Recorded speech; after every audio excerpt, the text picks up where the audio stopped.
சர்க்குருநாதனுக்கு சரணம் சொல்லு, அதில் கவனம் கொள்ளு, அந்த கானக வழி நடக்க.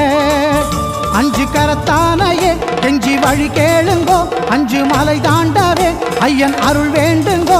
சாமி ஓம் கணநாதனுக்கு வணக்கம் சொல்லு, அதை உறக்க சொல்லு, அந்த மாமலை எதிரொலிக்க.